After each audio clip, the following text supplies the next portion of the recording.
Assalamualaikum warahmatullahi wabarakatuh. Sampurasun. Perkenalkan, nama saya Muhammad Tur Ali dengan NPM 21201005. Saya mahasiswa Prodi Ilmu Administrasi Publik Universitas Pasundan. Di sini saya akan menjelaskan tentang digital governance. Yang pertama ada latar belakang dari e-governance. Governance sendiri berarti pemerintahan. Elektronik menurut KBBI merupakan alat yang dibuat berdasarkan prinsip-prinsip elektronika. Dengan demikian, e-governance adalah pemerintahan elektronik. Seiring memasuki era yang serba digital, pemerintah di seluruh dunia berupaya untuk mengadaptasikan pemanfaatan TIK atau teknologi informasi komunikasi dalam tata kelola pemerintahannya. Kemudian, apa itu e-governance? E-governance merupakan salah satu aspek dari pemerintahan digital. E-governance mengacu pada penyediaan layanan pemerintah dengan menggunakan TIK, khususnya melalui internet untuk mempermudah pemerintahan yang lebih efisien dan penekanan biaya yang efektif, kemudahan fasilitas layanan pemerintah, serta memberikan akses informasi terhadap masyarakat umum. Berikutnya ada konsep e-government.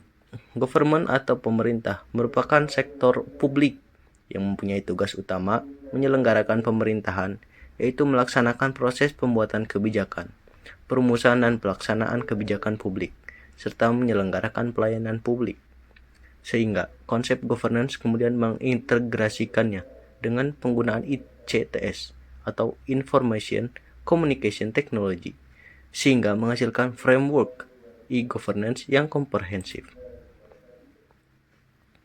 Kemudian ada elemen e-governance. E-governance terdiri dari dua elemen penting, yaitu governance sedang sebagai konsep utama dan elektronik atau ICTS, Information and Communication Technology, sebagai alat untuk meningkatkan proses governance.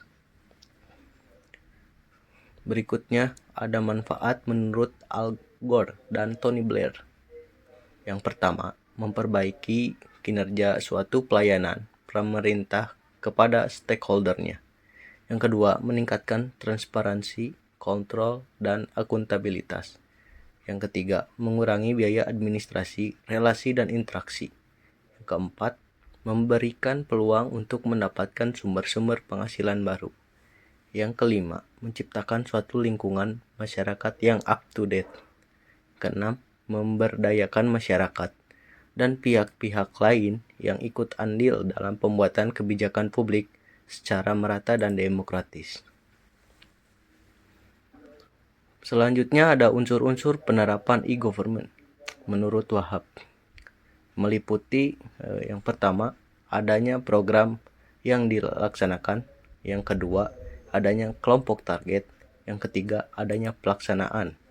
Berdasarkan pengertian di atas, maka penerapan mempunyai unsur yaitu program, target, dan pelaksanaan dalam mewujudkan tujuan yang diinginkan. Berikutnya, jenis-jenis pelayanan e-government. Menurut Idrajit, dibagi menjadi tiga kelas utama, yaitu publikasi, interkasi, dan transaksi. Publikasi merupakan komunikasi satu arah melalui internet.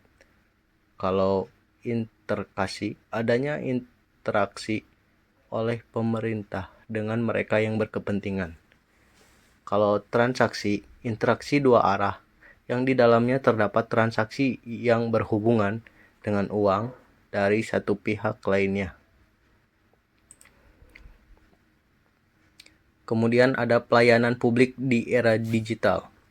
Kemajuan teknologi dan pemahaman masyarakat akan pelayanan publik semakin meningkat. Saat ini masyarakat semakin menuntut lebih atas pelayanan yang diberikan dan senantiasa mengawasi, meluruskan dan mendorong laju pemerintah. Pelayanan publik yang diharapkan oleh masyarakat adalah pelayanan yang murah, pelayanan bermutu, dan pelayanan yang transparan. Ada 4 hal yang perlu dilakukan dalam memberikan pelayanan publik di era digital. Yang pertama, melakukan identifikasi kembali proses bisnis yang relevan dengan tujuan utama pemerintah sehingga digitalisasi dibarengi dengan perubahan proses bisnisnya. Kedua, layanan yang diberikan kepada masyarakat diupayakan real time atau instan dan diinformasikan kepada masyarakat secara jelas dan kepastian layanan. Ketiga, mengembangkan perangkat digital yang mendukung mobilitas pegawai sehingga mempermudah semua aktivitas dan kolaborasi antar pegawai dalam operasional serta pemberian layanan kepada masyarakat. Yang keempat, melakukan modifikasi proses bisnis sebagai respon atas perubahan perilaku dan kebutuhan masyarakat di era digital. Berikutnya, terdapat dampak positif dan dampak negatif dari digital governance dan dampaknya terhadap kinerja organisasi. Di sini dampak positif yang pertama, dapat diakses di mana saja seperti dari kantor maupun di rumah. Yang keduanya, pelaksanaan pemerintahan yang lebih efisien. Sebagai contoh, koordinasi pemerintahan dapat dilakukan melalui Gmail atau bahkan video conference. Ketiga, masyarakat dapat memberi masukan mengenai kebijakan-kebijakan yang dibuat oleh pemerintah, sehingga dapat memperbaiki kinerja pemerintah. Keempat, membantu dalam pelaksanaan pemerintahan agar terwujudnya integrasi sistem administrasi pemerintahan melalui jaringan sistem informasi online antara instansi pemerintah di pusat maupun di daerah. Berikutnya dampak negatifnya. Yang pertama, semakin bebasnya masyarakat mengakses situs pemerintah akan memudahkan terjadinya cybercrime. Yang keduanya, biaya. Walaupun politik dalam pemerintahan menggunakan IT lebih meminimalkan biaya, tetapi dalam penyusunan infrastrukturnya membutuhkan biaya yang cukup besar. Yang ketiga, jangkauan akses. Harus diakui tidak semua orang bisa mengakses internet dengan mudah. Misalnya mereka yang berada di pedalaman akan sulit untuk mengakses internet. Yang keempat, banyak negara yang meragukan berita-berita negara yang diterbitkan oleh negaranya sendiri. Yang kelima, kurangnya interaksi atau komunikasi antara admin pemerintah dengan masyarakat. Karena e-government dibuat untuk saling berinteraksi antara pemerintah, masyarakat, dan pihak lain yang berkepentingan.